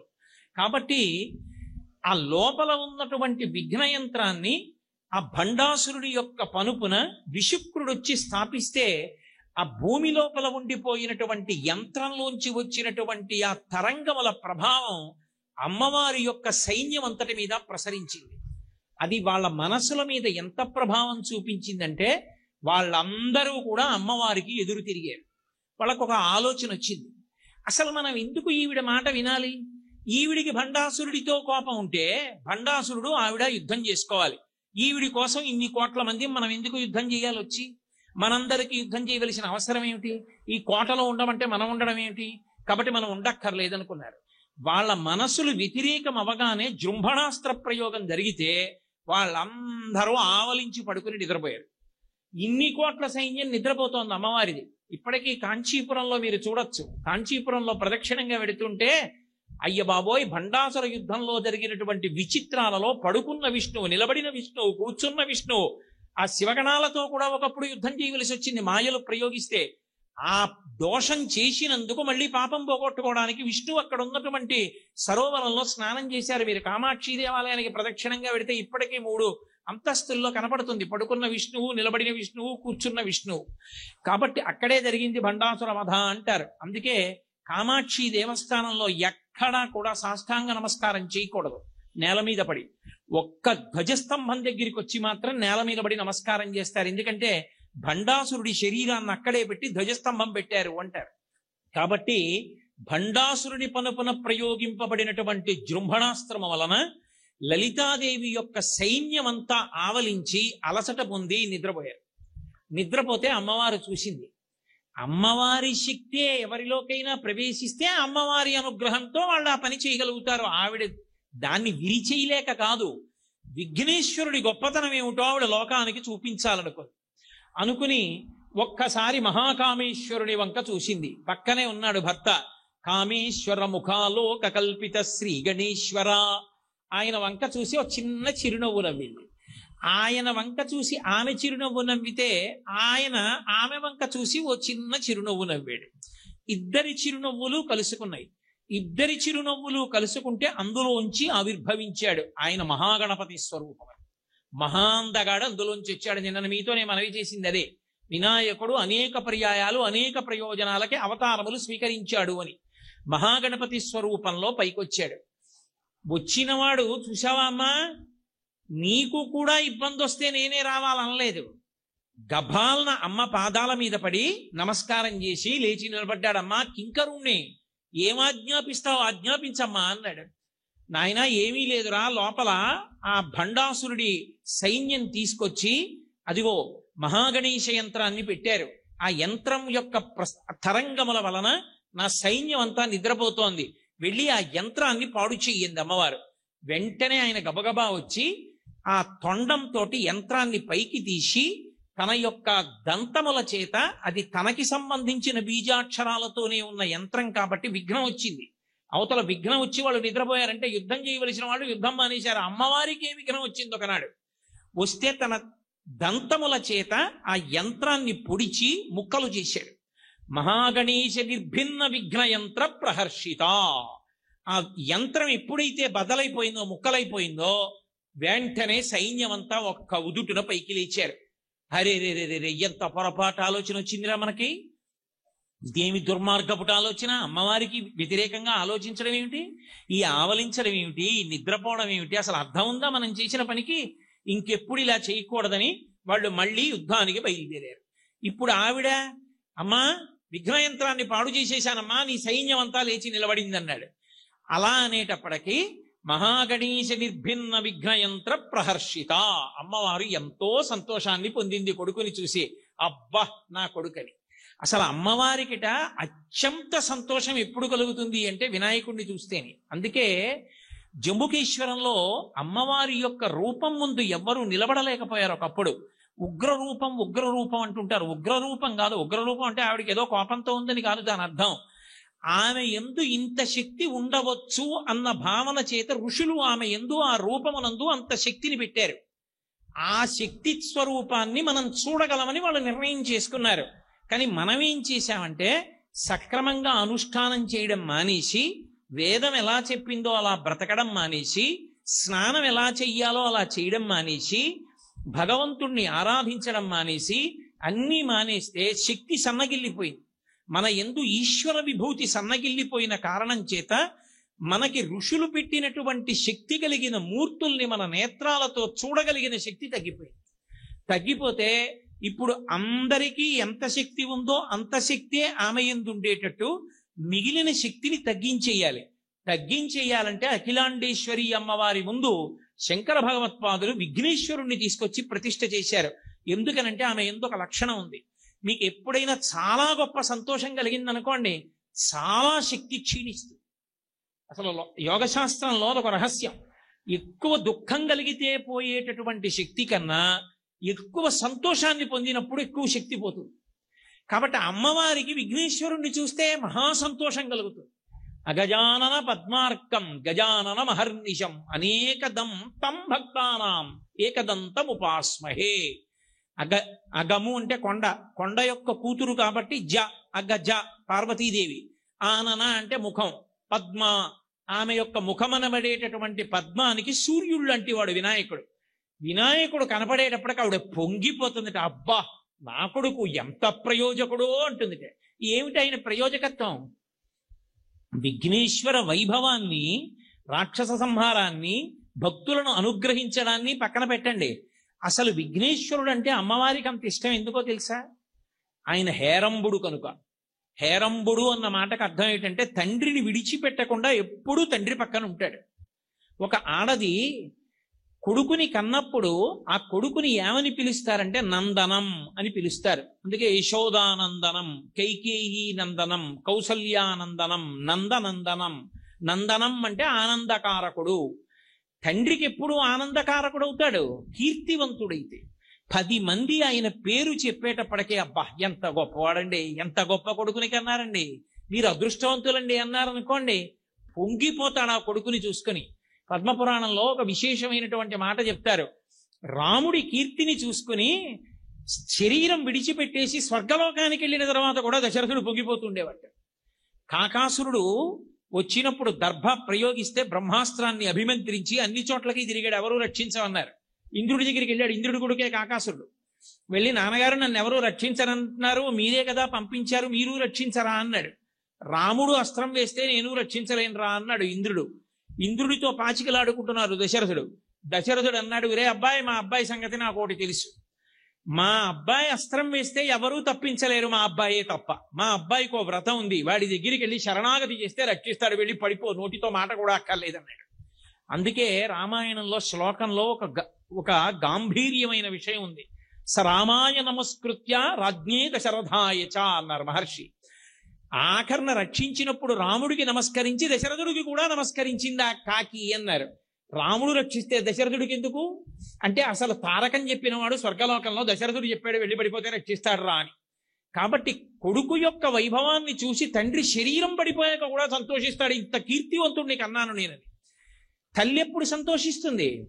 కొడుకుని కని సంతోషిస్తుంది. ఎందుకంటే మా ఆయన పుత్ర సంతానాన్ని పొంది పితృరుణాన్ని పోగొట్టుకోవడానికి నన్ను ధర్మపత్నిగా స్వీకరించారు. అమ్మయ్యా, నన్ను ధర్మపత్నిగా స్వీకరించినందుకు ఆయనకి కుమారుణ్ణి చేతిలో పెట్టానని పొంగిపోతుంది కొడుకుని చూసుకోగానే. అందుకని నందనం, ఆనందకారకుడు. పెద్దవాడయ్యాక ఎప్పుడు ఆనందం? ఆ కడుపున పుట్టినటువంటి పిల్లవాడు ఎప్పుడూ తండ్రి దగ్గరుండి తండ్రి యొక్క యోగక్షేమాలు చూస్తూ తండ్రి పట్ల భక్తి గౌరవాలతో ప్రవర్తిస్తుంటే, ఇంత మంచి కొడుకుని కన్నాను, మా ఆయన్ని ఎంత జాగ్రత్తగా చూస్తాడో, తండ్రి అంటే వాడికి ఎంత ప్రేమో అని మురిసిపోతుంది అమ్మ. ఆ విఘ్నేశ్వరుడికి హేరంబుడని పేరు. సుబ్రహ్మణ్యుడికి అప్పుడప్పుడు కోపం వస్తూ ఉంటుంది, వెళ్ళిపోతుంటాడు, దూరంగా కొండకి కూర్చుంటూ ఉంటాడు. తీసుకొచ్చారు, అలా స్కంద పురాణంలోనే ఉంది. శ్రీశైలం కొండ మీదకి అలాగే వెళ్ళాడు ఒకసారి. విఘ్నేశ్వరుడు అలా వెళ్ళాడు, ఎప్పుడూ నాన్నగారి దగ్గరే ఉంటాడు. ఎప్పుడూ నాన్నగారి దగ్గర ఉండి నాన్నగారినే చూరగొంటూ ఉంటాడు. మీకు అసలు పౌరాణికమైనటువంటి చిత్రాలు చూస్తే మీకు విశేషం కనపడుతుంది. అసలు పరమేశ్వరుడి యొక్క తొడ మీద ఎవరు కూర్చుంటారంటే సుబ్రహ్మణ్యుడు కూర్చుంటూ ఉంటాడు. అమ్మవారి తొడ మీద విఘ్నేశ్వరుడు కూర్చుంటూ ఉంటాడు. ఎందుకని అంటే ఆవిడికి అంత ప్రేమ. ఎందుకు ప్రేమ అంటే నా భర్త పట్ల ఇంత ప్రేమ వీడికి, నాన్నగారిని కంటిని రెప్ప చూసుకున్నట్టు చూసుకుంటాడని. అందుకని విఘ్నేశ్వరుణ్ణి చూస్తే ఆవిడ పొంగిపోతుందట. విఘ్నేశ్వరుడు పొంగిపోయాడు అనుకోండి, ఒరే నీ పొంగుకి కారణమైన వాడికి నేను అన్ని ఇచ్చేస్తున్నాను రా. కాబట్టి ఇప్పుడు జననీ సర్వమంగళ, అన్ని మంగళములు ఇవ్వగలిగినటువంటి తల్లి ఆయనకి తల్లిగా ఉంది. ఇప్పుడు విఘ్నేశ్వరుడి యొక్క పాదముల మీద ఓ గరిక తీసుకెళ్లి పెట్టారనుకోండి, అంతే పరవశించిపోతుంది ఆవిడ. అబ్బబ్బబ్బబ్బబ్బా మా ఆయన్ని పొగిడారు రా అంటూ, మా అబ్బాయిని పొగిడారు ఎవరో అంటూ. అది అమ్మవారి అనుగ్రహం పొందడానికి చాలా సులువైనటువంటి మార్గం కాదు. అసలు చిత్రమైనటువంటి లక్షణం ఎక్కడుందంటే, అమ్మ ఏ పనులు చేస్తూ ఉంటుందో విఘ్నేశ్వరుడు అవే పనులు చేస్తూ ఉంటాడు చాలా మటుకు. ఆ తత్వాన్ని పసిగట్టడం, ఆ తత్వాన్ని అందుకోవడం అందరికీ సాధ్యమయ్యే పని కాదు. అందుకే మీరు గణపతి స్వరూపాల్ని విచారణ చేస్తే శక్తి గణపతి అని ఒక గణపతి. ఇప్పటికీ మీరు శృంగేరి దర్శనానికి వెడితే శృంగేరిలో చూడవలసినటువంటి గణపతులు నలుగురు ఉంటారు. నలుగురు గణపతుల్ని దర్శనం చేయాలి. ఒకరు తోరణ గణపతి, ఒకరు రత్నగర్భ గణపతి, ఒకరు విద్యా గణపతి, ఒకరు శక్తి గణపతి. శక్తి గణపతికి మీద ఇలా పాము పెట్టినట్టు కూడా ఉంటుంది. ఆ శక్తి గణపతి సాక్షాత్ అమ్మవారి స్వరూపం అయి ఉంటాడు. అంత ప్రధానమైనటువంటి పోలికలతో ఉంటాడు. విద్యా గణపతి దర్శనం చేస్తే అఖిల విద్యలను ఇవ్వగలిగినటువంటి వాడై ఉంటాడు. అందుకే వందనమేకదంత శుభవందనమో విఘ్నేశ్వర అని ఆ ఏకదంతం ఉన్నవాడికి అనేకమైనటువంటి నమస్కారాలు చేస్తూ ఉంటారు. విద్యా గణపతి అయి అనుగ్రహిస్తాడు. ఒకానొకప్పుడు శృంగేరి పీఠం మీదకి అక్కడ ఉన్నటువంటి ఐశ్వర్యాన్ని కొల్లగొట్టడం కోసమని శత్రువులు వచ్చేస్తున్నారని కబురొచ్చింది పీఠాధిపతికి. కాషాయం కట్టుకున్నవాడిని నేనేం చేస్తానయ్యా, ఎవరో వచ్చి అన్నీ తూపోతానంటే అన్నారు. అయ్యా మీరు పరమశక్తివంతులు, మీ సంకల్పం చాలు. పీఠాధిపత్యం వహించడం, కాషాయం కట్టుకోవడం అంటే ఈ దేశంలో అంత గొప్ప విషయం. కాబట్టి మీ సంకల్పం చాలు, ఎందుకు రక్షించలేరు, మీరు రక్షించగలరన్నారు. పీఠాధిపతులు సత్యదండం పట్టుకుని శృంగేరి పీఠం బయటికి వచ్చి గడప దగ్గరికి వెళ్ళి ఇలా ఇలా ఇలా అన్నారు. ఆయన వేలుతో ఇలా అంటే గడప మీదకి గణపతి వచ్చారు. తోరణ గణపతి అని. తోరణము అంటే పై కమ్మి గడపకి. అది దాటి ఇక లోపలికి ఎవ్వరూ రాలేకపోయారు శత్రు సైనికులు. అది దాటితే నెత్తురు కక్కేయడమే. ఆ బయటే ఉండిపోయారు. అందుకే ఇప్పటికీ శృంగేరి వెడితే మొట్టమొదట తోరణ గణపతి దగ్గరికి వెళ్ళి దర్శనం చేసి లోపలికి వెడతారు. శృంగేరి విడిచిపెట్టేసే ముందు తోరణ గణపతి దగ్గర కొబ్బరికాయ కొట్టి ఆయన అనుమతి తీసుకుంటారు. అయ్యా బయలుదేరుతున్నానండి, ఇంటికి నన్ను అనుగ్రహించండి అని చెప్పి వెడతారు. ఇప్పటికీ మీకు తోరణం మీద కనపడతారు. ఏదో చిదంబరంలో దర్శనం చేసినట్టు శృంగేరిలో తోరణ గణపతి దర్శనానికి వెడితే ఇదేమిటంటే ఇక్కడ ఏమీ లేదు కదా, ఏమిటంటే కొబ్బరికాయలు కొడుతున్నారు, ఎవరికి దండం పెడుతున్నారు అని అడుగుతారు చాలా మంది. ఆ పైకి చూడండి అంటే తోరణం మీద కనపడతారు తోరణ గణపతి. కాబట్టి మహానుభావుడు ఈ దేశంలో ఎన్నో చోట్ల ఆయనని ఉపాసన చేసినటువంటి వాళ్ళని అనుగ్రహించి రక్షించాడు. ఆయన అంత గొప్ప స్వరూపం.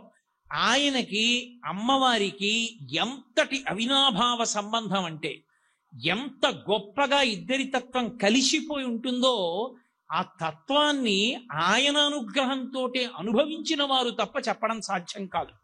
అది పై మాటలతో పుస్తకాలు వ్రాయగలిగినటువంటి వాళ్ళు, పై మాటలు చెప్పగలిగిన వాడికి సాధ్యమయ్యే విషయం కాదు.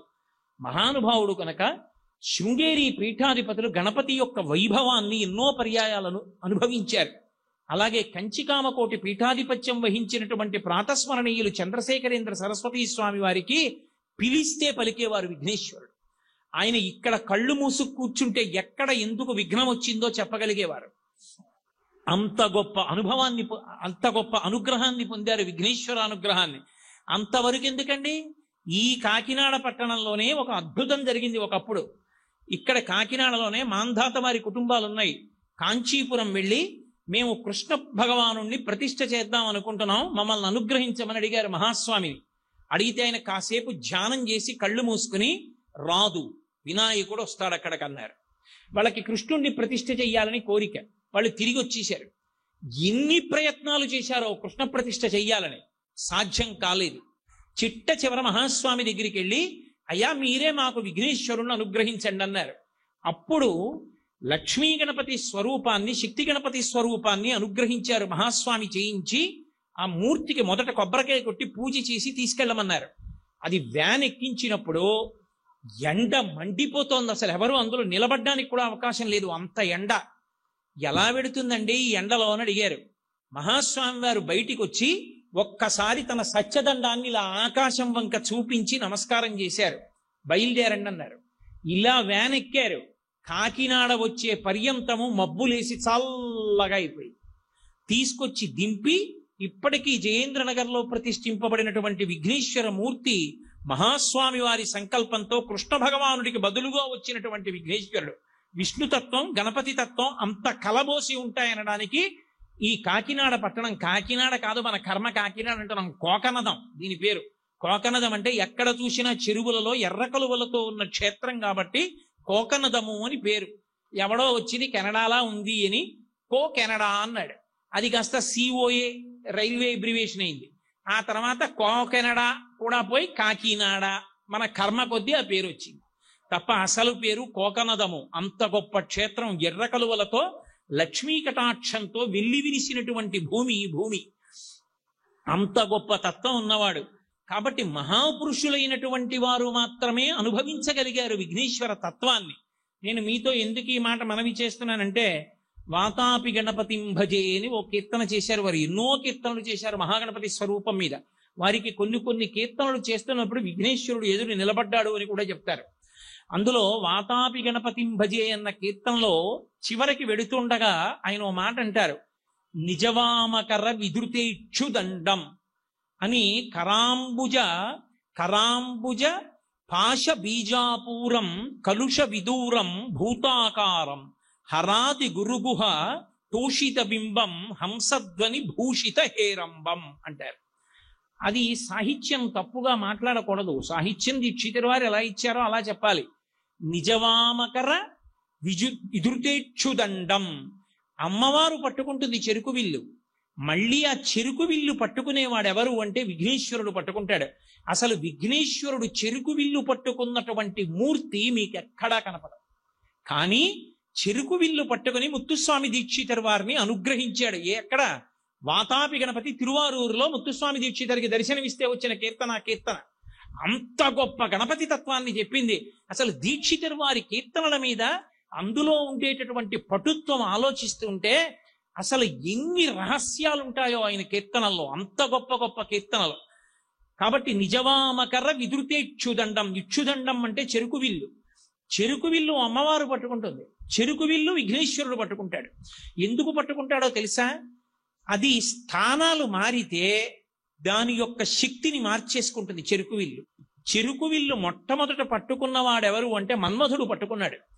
మన్మధుడి చేతిలో చెరుకు విల్లు ఉన్నంతసేపు, పుష్పబాణాలు పడినంతసేపు ఆ విల్లులోంచి జీవులందరూ కూడా లౌకికమైనటువంటి కామం వైపుకి తిరుగుతూ ఉంటారు. అంటే అది ఎలా ఉంటుంది అంటే, ఎప్పుడు భౌతికమైనటువంటి సుఖాలను అపేక్షిస్తూ కంటి చేత, ముక్కు చేత, నాలుక చేత, చర్మము చేత, ఈ ఇంద్రియములు, జ్ఞానేంద్రియములన్నిటి చేత కూడా కేవలము భోగములను అనుభవించాలనే కోరిక ఉంటుంది. ఒక్కసారి మన్మధుడి చేతిలో ఉన్న చెరుకు విల్లు అమ్మవారి చేతిలోకి వెళ్ళి అమ్మవారి చేతిలో ఉన్న చెరుకు విల్లు చూస్తే ఈ బాణములు పడడం ఆగిపోయి ఈ పంచేంద్రియములు భగవంతుని వైపుకి తిరిగిపోతాయి. ఈ తిరిగిపోయే ప్రక్రియని పాశంతో కట్టడం అంటారు. పాశము అన్న మాట ఎక్కడొచ్చినా చాలా పెద్దదాన్ని కట్టారు అని గుర్తు. చాలా పెద్దది ఏదైనా ఉందనుకోండి, ఏనుగంతండి అంటారు, ఏనుగంత పెద్దదండి అంటారు. పాశముల చేత కట్టబడే వాటిలో ఏనుగు ఒకటి. కాలికి పాశం వేసి కడతారు, గొలుసేసి కడతారు ఏనుగుని. కానీ అమ్మవారి చేతిలో ఉన్నటువంటి బాణం కాని పడిందా, చెరుకు విల్లులోంచి పుష్పబాణం వచ్చి పడిందా, మన్మథ బాణం పడినప్పుడు లోకం వెంట తిరిగిన వాడు అమ్మవారి చేతిలో బాణం పడేటప్పటికి మారిపోతుంది ప్రకృతి. మారిపోయి కన్ను భగవంతుణ్ణి చూడాలని కోరుకుంటుంది, అందరి యందు భగవంతుణ్ణి చూస్తుంది. మీరు బాహ్యంలో చేసేటటువంటి వాటి వలన ఉద్ధరణ ఉంటుందని శాస్త్రాలు చెప్పలేదు. లోపల పెరగడానికి బయట పూజ చేస్తారు. లోపల పెరగకుండా బయట పూజ ఎంత చేసినా ఆత్మోద్ధరణ ఉండదు. చూడడం అన్ని కళ్ళు చూస్తాయి, చూడడం దాని ధర్మం. కంటికి చూడడం తప్పు కాదు, మనసు ఎలా చూస్తోందన్నది ప్రధానం. ఒక గొప్ప వస్తువు ఒకటి కనపడింది అనుకోండి, అంతవరకు ఎందుకు? ఒక అందమైనటువంటి స్త్రీ కనపడింది అనుకోండి, అలా తేరిపారి చూస్తున్నాడు అనుకోండి, ఏమంటే బుద్ధి ఉందా ఏమిటి అలా చూస్తాడు ఆయన అనిపించచ్చు. కానీ ఆయనకి అమ్మ కాంచీపురంలో ఉన్న కామాక్షి పరదేవత ఏ తల్లికి ప్రతిరోజు నేను నమస్కరిస్తానో, ఏ తల్లి పాదములకు నా శిరసు తాటిస్తానో, ఏ తల్లి మహాస్వామి రూపంలో ఈ లోకంలో తిరిగిందో ఆ నా తల్లి పోలికలు కనపడుతున్నాయి. ఆమె యొక్క వైభవం, ఆమె యొక్క ప్రకాశం ఈమెలో కనపడుతోంది. ఒరే కోటేశ్వరరావు, ఇవాళ నిన్ను అనుగ్రహిస్తానని నా తల్లి నడిచొచ్చి నా ముందు నించుంది అని ఆమె తేజస్సులో కామాక్షిని చూశాడు అనుకోండి, ఇప్పుడు వాడు పైకెక్కుతున్నాడు. చూసిన కంటిదా తప్పు, చూసిన మనసుదా ఉద్ధరణ. కళ్ళన్నీ చూస్తాయి, మనసు ఎలా చూస్తోందన్న దాన్ని బట్టి పైకెక్కుతున్నాడా కిందకి జారిపోతాడా అన్నది ఉంటుంది. మన్మథ బాణాలు పడితే మనసు ఒకలా చూస్తుంది, అమ్మవారి చేతిలో ఉన్న చెరుకు విల్లులోంచి పుష్పబాణాలు పడితే ఒకలా చూస్తుంది. ఇది ఎలా ఉంటుంది అంటే, దొంగ కత్తి పట్టుకుని నన్ను తరుగుతున్నాడు, నేను వాడి చేతిలో కత్తుందని పరిగెత్తుకుంటూ పోతున్నాను. నన్ను తరుగుకుంటూ వస్తున్నటువంటి దొంగ అక్కడ ఉన్న ఒక రాయి తన్నుకుని ముందుకు పడిపోయాడు. ఆ పడిపోవడంలో వాడి చేతిలో ఉన్న కత్తి ఎగిరొచ్చి నా దగ్గర పడింది. ఇప్పుడు నేను కత్తి పట్టుకున్నాను, దొంగ పరిగెడతాడు. ఇప్పుడు కత్తి నా చేతిలోకి వస్తే దొంగ పరిగెత్తాడు, దొంగ చేతిలో కత్తి ఉంటే నే పరిగెత్తాను. మన్మధుడి చేతిలో చెరుకు విల్లు బాణాలు ఉంటే లోకం వైపుకు పరిగెత్తిస్తుంది. అదే చెరుకు విల్లు బాణాలు అమ్మవారి చేతిలోకి వస్తే భక్తి పాశాలు పడిపోయి భగవంతుడి వైపుకు పరిగెడతాడు. ఏం వదిలిపెట్టేడు, కానీ చక్కగా భగవద్భక్తితో పరమ సంతోషంతో ఈశ్వరుడు ఉన్నాడన్న నమ్మకంతో బతుకుతాడు. ఆ భక్తితో జీవించడం అలవాటు అవుతుంది. అలా చెరుకు విల్లు పట్టుకునే వాళ్ళు సాధారణంగా మీకు ఇద్దరే కనపడతారు, అమ్మవారు మన్మథుడు. కానీ అమ్మవారిలాగే శక్తి గణపతి కనుక చెరుకు విల్లు పట్టుకునేవాడు వినాయకుడు కూడా. అందుకే దీక్షితరు వారికి వాతాపి గణపతిగా దర్శనమిచ్చాడు. నేను ఆ కీర్తనే 10 మాటలు ఎందుకు మనవి చేస్తున్నానంటే, అసలు క్షేత్రంలో ఉన్న గణపతిని తిరువారూరు తీసుకొచ్చి ప్రతిష్ఠ చేస్తే, తిరువారూరు మూలాధార చక్రం భూమండలానికి, మూలాధారం స్వస్థానం. మూలాధారంలో ఉన్న గణపతి దగ్గరికి వెళ్ళి దీక్షితుల వారు కీర్తన చేస్తే తన యథాస్వరూపాన్ని దర్శనమిచ్చాడు ఆయన యొక్క హృదయంలో. అప్పుడు వచ్చాయి ఆ మాటలు దీక్షితుల వారి నోటి వెంట. అంతేగాని ఏదో సరిపోతుంది కదా అని చెప్పి కీర్తనలు రాసేసి పాడుకున్న వాళ్ళు కారు, వాళ్ళు అనుభవించారు, లోపల దర్శనం చేశారు ఆ కీర్తనలో. అందుకని నిజవామకర విధృతేక్షుదండం కరాంబుజ పాశ బీజాపూరం. కరా అంబుజ, ఎడం చేతిలో చెరుకు విల్లుంటే మిగిలిన 3 చేతుల్లో 4 చేతులు ఉంటాయి కాబట్టి 4 చేతులలో ఏమున్నాయి మిగిలిన 3 చేతులలో అంటే, అంబుజము అంటే ఒక తామర పువ్వు, అది విష్ణుతత్వం.